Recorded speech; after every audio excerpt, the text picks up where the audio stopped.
Master Jet, wala pa payslip for August. Wala daw papel. Please hide my identity. Na may binanggit po na region itong ating sender. Sila daw kasi ay under pa sa kanilang regional PSU.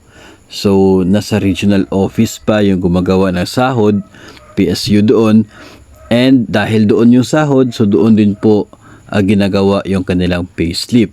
Ang nangyari ay nawala o naubusan ng papel, no, yung kanilang regional office na PSU, kaya hindi pa ito nakapag-print ng kanilang August 2023 payslip, no. So ito po ay isang problema na talaga nga pong problema when it comes to the concerns of the teachers, kasi sino ba namang bangko ang tatanggap ngayon ng July na payslip bilang basihan kapag mag-apply ng loan ang isang guro kung mayroon pong pangangailangan, no? Yung iba pa siguro ay nire-require kahit September, no, if available na yung September.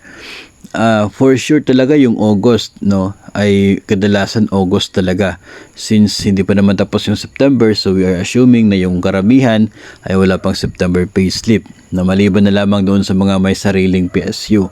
So napakalaki pong problema itong maubusan ng papel ang isa pong PSU, dahil alam po ninyo yung katotohanan po dyan, karamihan sa atin ay mas nai-excite sa payslip at hindi po doon sa actual na pag-receive ng kanilang monthly salary, no? Kahit nga po 15th or 30th of the month, hindi na sila excited doon.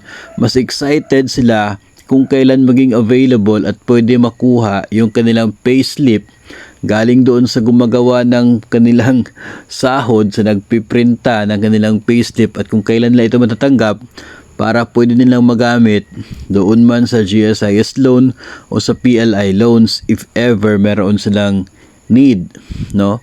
So latest payslip kasi yung hinihingi. Ito ay pwede pa naman siguro sana na maiwasan ang pangyayaring ito, no, kung nakita sana months before na talagang mauubusan ng papel kung hindi magkakapagkaroon ng bagong supply dyan, no, especially kapag alam naman ng rehiyon ng regional PSU na buong region yung umaasa para sa kanilang pong payslip. No, hindi ko na lamang po babanggitin kung anong region yung binanggit ng ating sender, pero sila daw doon na umaasa sa regional PSU ay wala pang August payslip. Matatapos na, malapit na matatapos itong Setyembre, no. Pagdating po ng Oktobre ay kadalasan yung mga bangko September payslip na yung hihingiin. So yung August payslip na nakapending pa dahil naubusan ng papel ay hindi na rin naman po yun magagamit, no, dahil September na naman yung hihingiin ng mga bangko kapag nag-a-apply ng loan si teacher. So sana masolusyonan ito na kanilang regional PSU at maiprinta agad itong mga payslip at mai-release, considering nasa PSU pa po yun sa region, no. Pagkatapos po yung maiprinta, kukunin pa yan ng mga division offices mula sa rehiyon, no, regional office, para kapag nandun na sa division, saka pa niya i-distribute doon sa different districts at para maaabot siya doon sa different schools at different teachers. So what if yung rehiyon ninyo ay maraming isla, yung iba mas hindi naman po palagi na pumupunta sa regional office para mag-submit o magkuha ng mga documents, so mas lalo ma-delay itong pagtanggap ng payslip, which is kadalasan yun pa yung reason ng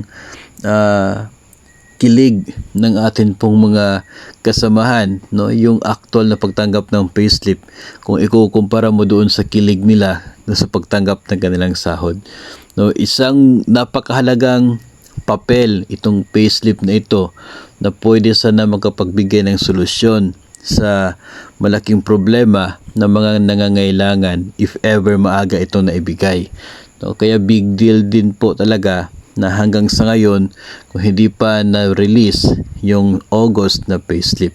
Sa amin, meron kaming sariling division PSU, no? So available na yung payslip, and maybe by next week madidistribute na yun sa mga teachers yung payslip for September, no? Yun ay for the month of September na. Kahit nga hindi pa dumating yung September 30, bago pa September 15 available na po yung sahod, 'di ba? Nagawa na siya. So yung pag-process na lamang doon sa sahod para matanggap ng mga teachers ang hinihintay, yung katapusan ng taon. Pero yung paggawa ng sahod, pag-imprinta ng payslips ay dapat tapos na po yun, no? Kung may papel. Sa amin may papel, kaya nandun na po yung payslip. Sana naman yung mga different regional offices na may mga sariling PSU na nakadepende, yung different divisions, no, mga guro doon sa payslip na yun. Sana you can really make sure na meron kayong always enough or sapat available na papel dyan, nang sa ganon makapag-imprinta ka agad ng payslip, at nang sa ganon ay magamit din ng atin po mga kasamahan, no? So mahirap kasi, no, kapag may pangangailangan ka tapos yung available payslip mo hindi tatanggapin. Malaking bagay po yun, especially doon sa mga kaka-promote, no? Yung tumaas na sana yung kanilang sahod pagdating ng August, hinihintay nila yung payslip, nang sa ganun yung pagtaas ng kanilang net pay pwede nila magamit whenever they have needs. Pero dahil walang payslip, so hindi naman po yung tatanggapin ng bangko, no? Wala naman silang proof na talagang tumaas yung sahod mo for that month if wala kang maipresenta na payslip. So yun nga, isang rehiyon, paano yan, no? Kung aabutan ng susunod na buwan, September na naman yung hihingiin, hahanapin.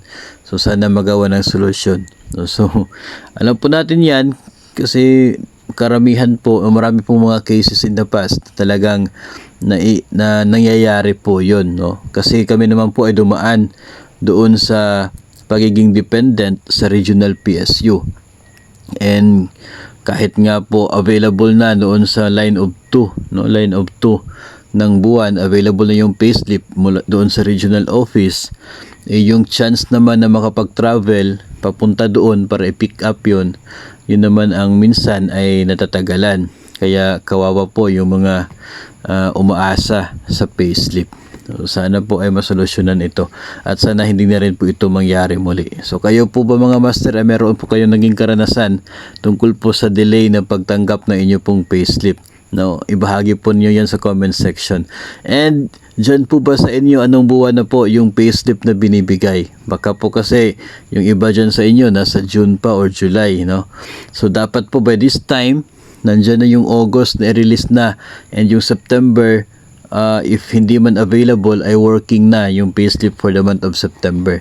Nang sa ganun ay mas mai-enjoy ng ating mga kasamahan itong presensya ng kanila pong net take home pay, no? Hindi man po yun as in ganun kalaki, pero napapakinabangan, at pwede po makapagbigay ng solusyon whenever they have needs, no?